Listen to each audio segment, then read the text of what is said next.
Before we jump into today's topic, a quick disclaimer. The stories and data we share come from the states that we practice in and the experiences that we personally had, which can differ greatly across our country and certainly the globe. This is not a professional advice show. So let's get comfy and talk about death.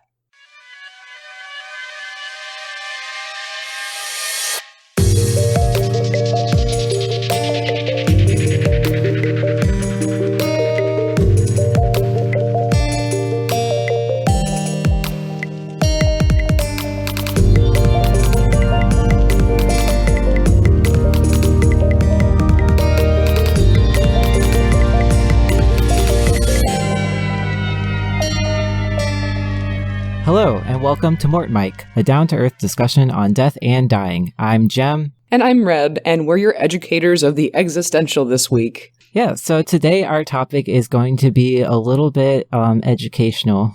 There are many professionals in the death industry, so we kind of wanted to give you sort of a death industry, death professional 101 lesson here today. We wanted to make it a point early on in the podcast to give all of our listeners the crash course in Deathcare occupational definitions because there are so many jobs within it, and you might not realize that they exist or even what a specific job title does.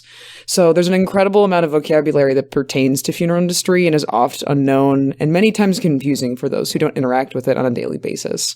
Some terms are completely interchangeable or archaic or different entirely. We also want to point out that every state is different. Every country in our world is different. So a lot of our experiences we had in our states that we've practiced in. So I know we try to educate ourselves in a lot of the state laws, but reading state law isn't really a pastime that we like to do very often. Just realize that we're doing our best, but there's a lot of variation within each and every state, which is really crazy. And we're going to talk about that a little bit more. And I also want to reiterate that we are not a serial podcast. So you can, miss a couple weeks, jump back in, don't worry about it. We just wanted to get kind of the, dirty work out of the way first. As they say, it's a dirty job, but somebody's got to do it. So like I said in the last episode we did, I was totally unaware of funeral directors and really any sort of death professional. I think unless you are directly dealing with death in your life or you have before, these people aren't really at the forefront or even the back front of your mind. Let's set the scene. So you are a perfectly healthy 120-year-old, happy, loving person in your beautiful home. You decide to go outside and water your flowers. All of a sudden, everything goes black. You just had a stroke. You're dead. What happens now? Your dog walker finds you on your perfectly manicured lawn and calls 911. So the police are the first people that are going to respond to scene. As you know, the policemen are first responders. They are not death professionals. They deal with death a lot, but they are absolutely not death professionals. So who do the police call? They call the medical examiner or the coroner. These terms you've probably heard before in, TV shows, case reports, whatever, cold case files. And a lot of people actually confuse them for the same job. Coroner, medical examiner, it's the same thing. It's actually not the same thing. And there's a lot of different laws that differentiate the two. So coroner is actually the first death professional that came around, and the earliest instance of a coroner can be found in England in the 12th century. So coroner literally means crown or safeguarding the crown's private property. So you can assume that the coroner back in England sort of kind of was out there to collect for the king. And the king assigned the coroner with the job of keeping track of deaths in his kingdom. So the American coroner didn't really come around until about 1860 was the first instance of a coroner being contracted by the police for a death. And that happened in Maryland. And actually in 1868, the first coroner's office was established in Baltimore. So the difference between a coroner and a medical examiner, the coroner is often appointed or elected. They can be anywhere from a medical professional to a sheriff. They really don't, in a lot of states, they don't need any sort of formal training or any sort of requirements. I think in one of the states I read, you have to be 25 years old and registered to vote in order to hold the office of coroner. Which is pretty much everybody. Yeah, so. Exactly. So go check and see if you can run for coroner in your county. Just kidding. So they're often sheriffs, actually, because, police are on scene at the time of death. In a lot of small counties, the sheriff will do just fine. But the coroner does not perform autopsies. So the role of medical examiner came around in 1877, just 10 years later in Massachusetts, was the first instance that a coroner asked a medical examiner for help. And the first medical examiner office was established in New York City in 1918. So a medical examiner is a medical professional that is almost always a physician. Interesting fact, West Virginia, you do not need to be a physician to be a medical examiner. So everyone in West Virginia, go ahead. And that's not discrediting anything. These are just laws. Oftentimes people that are medical examiners will apply for these jobs, and they are extremely qualified, and they have a beautiful running office. So don't worry about that. So basically, the medical examiner can be any sort of physician, and especially smaller areas, it doesn't necessarily have to be a pathologist. So I think I read that in some states somewhere, the medical examiner was an OBGYN, which is a baby doctor, for those of you who don't know. So really just any sort of medically trained physician can hold the title of medical examiner. Like I said in the beginning, there's a lot of different laws, state laws, county laws. So there are 16 states that have a centralized state medical examiner. What this means is that there's one medical examiner for the entire state. First started in Virginia, actually. So the state is notified of every single death that happens within the state. There are sort of branches of local medical examiners that will handle these cases, because obviously the state medical examiner is not going to handle thousands and thousands of deaths on a daily basis. I don't know how many people die on a day in Virginia. I haven't been there in a while. So that's centralized state medical examiner, one huge medical examiner kind of overseeing everything else, has ultimate authority in the state. There are 6 states that are county or district-based medical examiners. This includes Michigan and Texas. What this means is that each county has their own medical examiner, and this medical examiner has ultimate authority over all of the deaths that happen in their county. 14 states are county-based with a mix of coroner or medical examiner systems.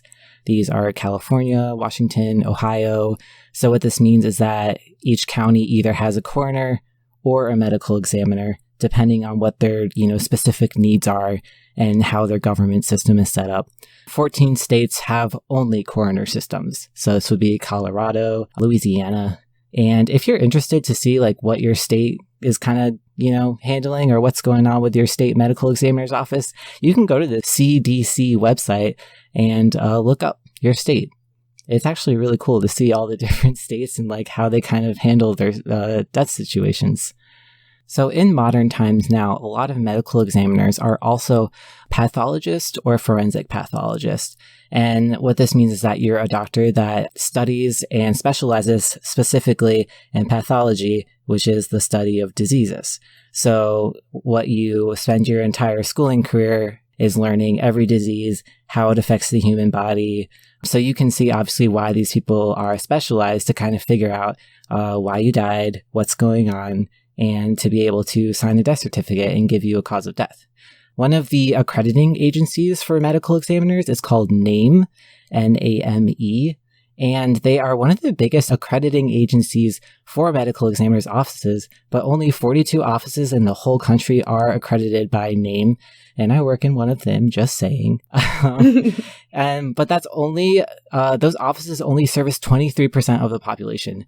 So I don't want that to seem like all other medical examiner offices are shady and bad. It just goes to show the vast spread of the different state laws and different ways that states handle their dying population and decedents, which is really interesting to me, I think. Absolutely. Yeah. So because medical examiners are extremely busy people and they absolutely cannot be on every single death scene all at once, they actually started to employ people called medical legal death investigators, or medical death investigators. So these are people that are hired by the medical examiner's office to go out on death scenes and basically collect and document evidence and write a report for the medical examiner, sort of detailing the death, the circumstances, how the decedent was found. They are required to take pictures for the medical examiner. they are often required to talk to the family. In some states, instead of the police notifying your family members that you passed away, the medical death investigator will often go out and do that. So these are extremely important individuals, and I say that because I am one, and I absolutely love my job. There is no requirements really to be a medical death investigator. You have to have somewhat of a background in, death or caring for people on a medical level or forensic science, something like this, just to have those basic requirements to get hired and get the job. And then they train you on the job to basically become a professional death investigator, almost at the level of a medical examiner, because you are the eyes and the ears of the medical examiner when you're on the scene by yourself with the police. So there's another accrediting agency that controls the education of death investigators. It's called the American Board of Medical Legal Death Investigators. You could look it up online. And it was actually founded in 1998. Before then, there wasn't really any sort of requirements or certification for death investigators. So you can see how this is like a recent development, and everything's getting more streamlined, and we're having certification requirements for these kind of really touchy situations. So the last people that you're going to see at your death scene are either the funeral home, which Red will take over shortly, or the body removal service. And this was another job that I had for many years. So this is often a third-party company that is a totally separate company from the medical examiner, from any funeral home. It's basically just a person that owns a bunch of vans, and they contract out their services so that funeral homes and medical examiners can get their bodies where they need to go. So if the death investigator is not taking the body to the medical examiner's office themselves, they will often call these body removal service companies, and they basically show up and put you in a body bag and take you on your merry way to the medical examiner's office. Once you get to the medical examiner's office, there's going to be a determination whether you need an external examination, which is basically the doctor will look over you, make sure everything's okay, make sure you don't have a bullet hole in you somewhere hiding. Or they will determine if you need an autopsy. If you are at the medical examiner's office for medical examiner reasons, this will be a forensic autopsy. And taking a step back, medical examiners are only responsible for deaths that are sudden, unexpected, tragic in any sort of way, like an accident, murders, suicides. They're responsible for these unexplained deaths because we need to know a cause of death. And that is what the medical examiner or coroner is here for. They're supposed to determine cause of death and sign the death certificate. That is their whole entire job in one sentence. So basically, if it is determined that you need a forensic autopsy, the medical examiner has the authority to do that autopsy without the permission of the family. Obviously, if your medical examiner cares about families and cares about the decedent's loved ones, he will work with the family to do whatever they think is best. But ultimately, if, say your grandma was murdered and your family doesn't want an autopsy, she probably will still have an autopsy. And that also looks very suspicious. Yeah. Right. So the point of an autopsy is to determine the cause of death, to sign the death certificate. And actually, while doing research for this episode we're doing here, there's actually a crazy, really cool history about death certificates. I don't know if you know anything about it, Red, but basically, death certificates came about back when the Black Plague was happening in 1512. That was the Black Plague happened, and then everyone was like, we should probably try to keep track of all these dead people. So they were called Bills of Mortality, which is a really cool band name if any of you guys ever need one like that. But that's basically where death certificates came from, and that's why we have them today. So after the medical examiner determines cause of death, what happens next? Where do you go? You can't just stay in the morgue forever. So this is where our wonderful funeral directors come in. Thank you. I'll take my bow now. So with the funeral home side of Deathcare, the easiest way to break it up, since there are just an incredible amount of jobs within funeral homes themselves, I'm going to put it into three categories of licensed staff, certified staff, and unlicensed staff. So many of the following titles that I'm going to be talking about may not be present at every funeral home because the smaller the firm, the less specialized staff are needed. So the individual is more responsible for multiple tasks. So I'm just going to be talking about the most common jobs and their functions within a funeral home. Our funeral director, that's the term that you're going to hear the most. That is the most modernly accepted term, and it often covers both licensed funeral directors and dual licensed staff, so funeral director and embalmers.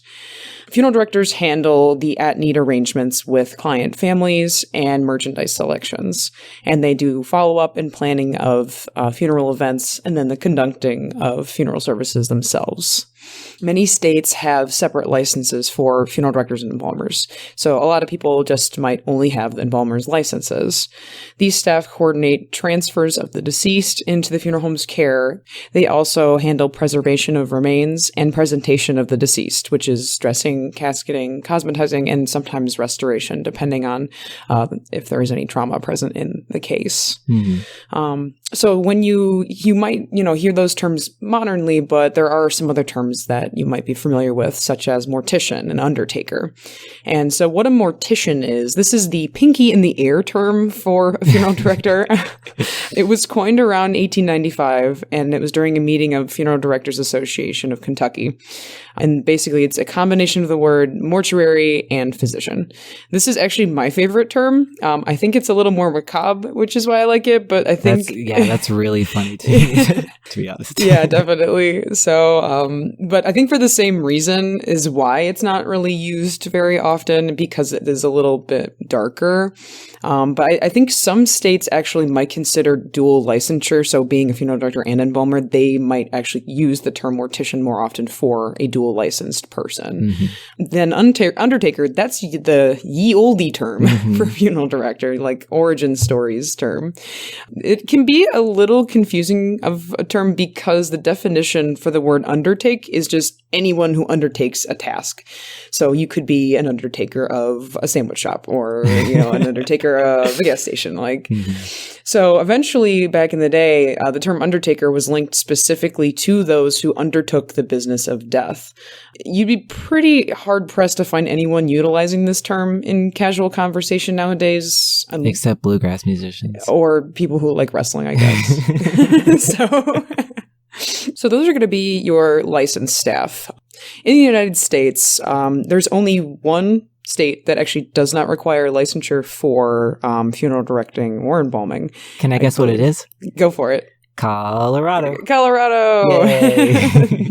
Yeah, it is Colorado. Yeah, everywhere else requires licensure in some shape or form, either singularly for funeral director or embalmer or the dual licensure of both.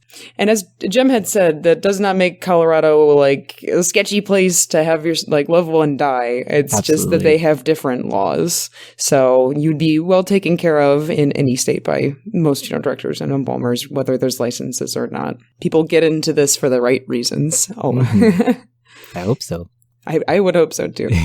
So there's also support staff inside the funeral home that basically put a lot of work in behind the scenes to help funeral directors and embalmers do the events that we do and run day-to-day operations.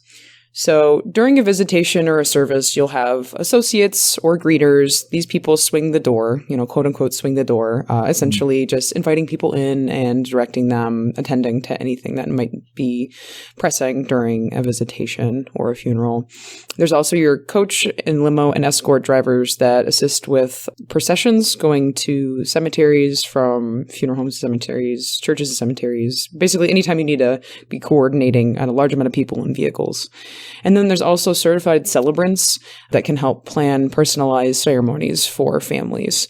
Not everybody, and yet again, not every state has certified celebrants, but there are a lot of programs available for people to become certified. And basically, it's just to help you understand how to plan a really meaningful service. It's actually a program that I want to attend at some point. I would love to do that. Yeah, that sounds nice. So there's also a lot of front of house support. I'm going to use that term, front of house. Essentially, that is staff that works with the general public. So there's administrative assistants, which are people who directly support funeral directors and follow up with tasks and family relations that the funeral director asks for. There's also daytime and nighttime phone attendants, grief support counselors, and actually sometimes grief support animals, which I would love to do an episode on. Yeah, I literally have never heard that before, but I'm loving it. Honestly, you can go like just Google local funeral homes and look at their staff page, and sometimes there's a dog on there. Oh my God. It's really precious. But obviously, grief support counselors give people who are experiencing grief in any way, shape, or form tools to help deal with it. They can be certified, but not all of them are therapists. That's something that's important to remember. There's also pre-planning advisors, which are people who help plan and secure funds for future funeral services. Yet again, these people usually need a certification, but aren't always licensed funeral directors. And lastly, catering hosts and hostesses. Oh, of course, the food is such an important part of any event, whether it's a wedding or a funeral. Absolutely. So now we switch to back of house support. So anybody who's dealing with care center things, basically not with the general population or very limited interaction with the general population, especially client families. So you have transfer teams. So if there's not a third party, like Jem had mentioned, that is contracted to do transfer of deceased, a lot of funeral homes will have people in their care center that are specifically going to hospitals, going to medical examiners' offices to bring loved ones into our care at the funeral home. And in case you didn't know, transfer is a fancy funeral safe word for basically bringing the body from point A to point B. That's a really good way to put it, funeral safe, because I'm going to be using a lot of value terms like that are a little softer for people to hear when you're making arrangements with them. So you're going to kind of hear both sides of funeral terminology from me and Jem. Mm-hmm. So I think we should do an episode on that one too. Actually, I think that would be a great idea. Yeah. I actually found it interesting when I was researching for this episode as well. I have not worked in a state that has this yet, but some require transport teams to have some type of certification or licensure, which is pretty interesting, I think, but it's not a lot. I was going to say when I worked at the funeral home when I was growing up, you had to be under the direction of a funeral director in order to do transfers. You couldn't hire a third-party company. So if you have any questions about your state and the licenses that are actually necessary for a funeral director, embalmer, transfer staff, or crematory operator, the best resource is going to be the NFDA website, which is the National Funeral Directors Association website. It's just nfda.com. They have this really, really helpful PDF that has just a huge table of check boxes next to what's necessary. It's extremely helpful. I looked at this many times when I was just getting licensed or looking into colleges, so highly recommend it.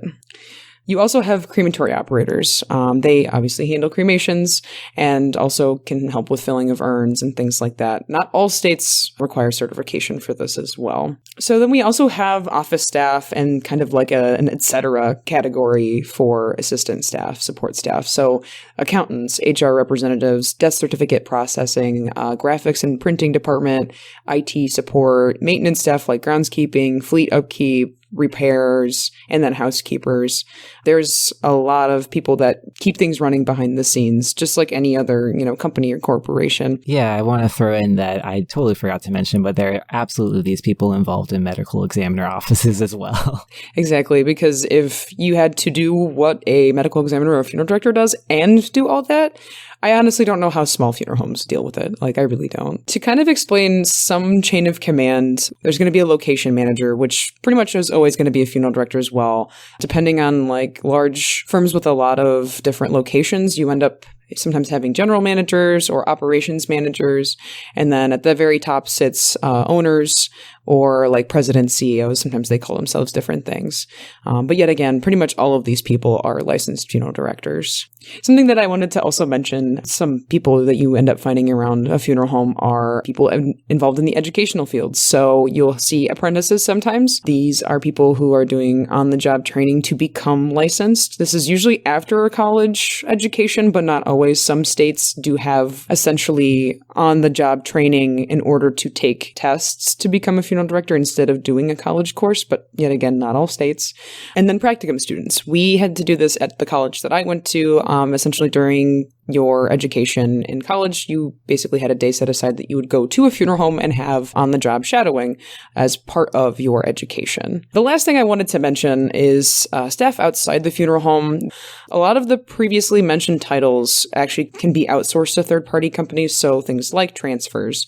An interesting term that I had found was deserologist. So these are people that can actually get licensure for hair and makeup of the deceased specifically. Oh, wow. I never knew that they had a name. Yeah. I just thought they were like dead people, hair people. Right. Because, some people, can just be just regular hairstylists with their own licenses, but there is specific licensure and studies towards the care of the deceased because it's so much different, doing hair for a deceased person versus a live person. It really is. It takes some skill. Oh my gosh, so much skill. I can't do it.